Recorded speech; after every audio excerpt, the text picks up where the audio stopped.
ಸ್ನೇಹಿತರೆ, ಇವತ್ತು ಕಸ್ಟಮರ್ ಬೆಳಿಗ್ಗೆ ಫೋನ್ ಮಾಡಿದ್ರು ನೀಡಲ್ ಹಾಕ್ಲಿಕ್ಕೆ ಬರಂಗಿಲ್ಲ, ಬೇರೆ ಕಡೆ ಇದೀನಿ, ಅದು ಹೇಗೆ ಹಾಕೋದಂತಂದ. ಅದು ಡಬಲ್ ಪಟ ಮಿಷನ್, ಹೈ ಸ್ಪೀಡ್ ಮಿಷನ್ ಇರುತ್ತೆ. ಅದು ಹೇಗೆ ತೆಗಿಬೇಕು, ಹೇಗೆ ಹಾಕ್ಬೇಕು ಅನ್ನೋದು ನಿಮ್ಗೆ ತೋರಿಸ್ತೀನಿ ನೋಡಿ ಸ್ನೇಹಿತರೆ. ನೋಡಿ ಬನ್ನಿ ಸ್ನೇಹಿತರೆ, ಈ ತರ ಹಾಕ್ಬೇಕು. ಈ ತರ ಸೈಡ್ ಈ ಕಡೆ ನಮ್ ಸೈಡ್ ಮಾಡ್ಕೊಂಡ್ಬಿಟ್ಟೇವಪ್ಪ ಅಂದ್ರೆ ಉಚ್ಚದು ಲೂಸ್ ಆಗುತ್ತೆ. ಈ ತರ ನೋಡಿ ಸ್ನೇಹಿತರೆ, ಇದು ಗೇರಿ ಇರೋದೇನಿದೆಯಲ್ಲ ಈ ತರ ಸೈಡಿಗೆ ಆಗ್ಬೇಕು. ಇದು ತೆಗ್ಗಿರೋದೇನಿಲ್ಲ ಹಿಂದ್ಗಡೆ ಆಗ್ಬೇಕು. ಗೋಲ್ ಸೂಜಿ ಇರ್ಬೇಕು. ಇದು ಡಬಲ್ ಪಟ ಮಿಷನ್ ಈ ತರ ಹಾಕ್ಬೇಕಿದು.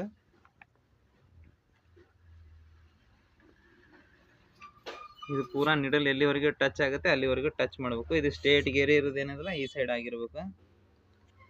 ಈ ಕಡೆ ಬ್ಯಾಕ್ ಸೈಡ್ ಇಲ್ಲಿ ತೆಗ್ಗಿರೋದೇನಿದೆಲ್ಲ ತೆಗ್ಗಿರೋದು ಈ ಸೈಡ್ ಹಿಂದಿನ ಸೈಡ್ ಆಗಿರ್ಬೇಕು. ಇದು ಸ್ಟೇಟ್ ಗೇರಿ ಈ ತರ ಫುಲ್ ಆನಂತರ ಟೈಟ್ ಮಾಡ್ಬೇಕು.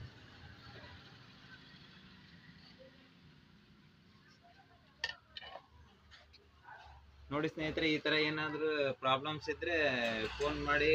ಇದೇ ತರನಾಗಿ ನಿಮ್ಗೆ ವಿಡಿಯೋ ಬಿಡ್ತಾ ಇದ್ದೀನಿ. Thank you.